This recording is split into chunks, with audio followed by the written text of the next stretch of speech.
Okey, kalau kita lihat pada buku teks muka surat 64, terdapat jadual perbezaan antara respirasi sel dan juga fotosintesis.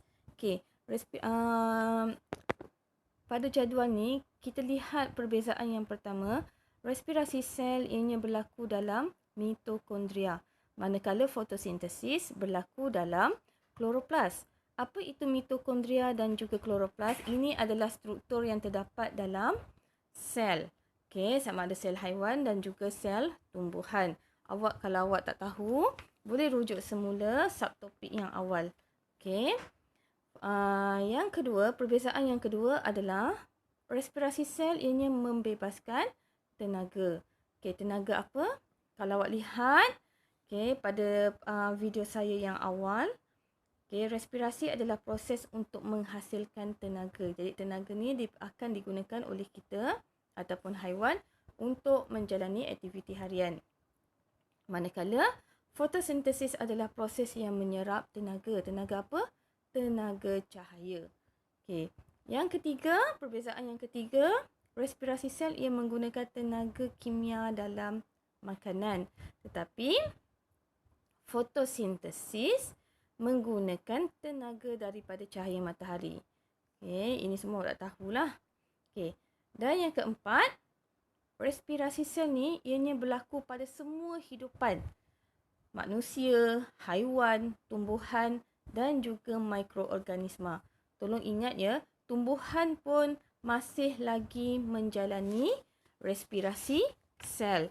Tetapi fotosintesis ianya hanya berlaku pada tumbuhan dan mikroorganisma yang mempunyai struktur kloroplas.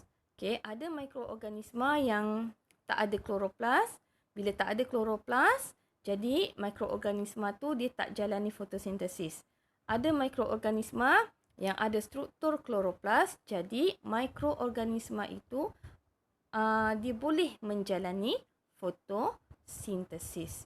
Jadi awak kena ingat, fotosintesis hanya berlaku pada tumbuhan dan mikroorganisma. Respirasi sel berlaku pada semua hidupan. Manusia buat, haiwan, tumbuhan dan mikroorganisma. Okey. Kemudian seterusnya, perbezaan yang seterusnya, respirasi sel ia menguraikan glukosa untuk penghasilan tenaga. Maksudnya respirasi sel ni ia menguraikan makanan untuk hasilkan tenaga. Tapi fotosintesis ia mensintesis glukosa. Maksud mensintesis glukosa, ia bina, ia buat makanan. Okey. Yang seterusnya, perbezaan yang seterusnya, respirasi sel. Untuk respirasi sel, ia menggunakan oksigen dan glukosa untuk hasilkan karbon dioksida, air dan tenaga. Manakala fotosintesis, ia gunakan karbon dioksida dan air untuk hasilkan oksigen dan glukosa. Okey, dan yang terakhir, perbezaan yang terakhir, respirasi sel ianya sentiasa berlaku. Tak kira siang, malam, pagi, petang, awak berjaga waktu kita tidur, respirasi sel akan sentiasa berlaku.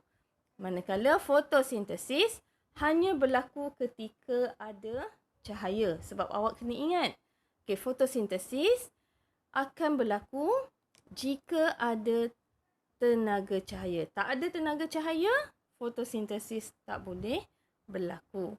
Okay.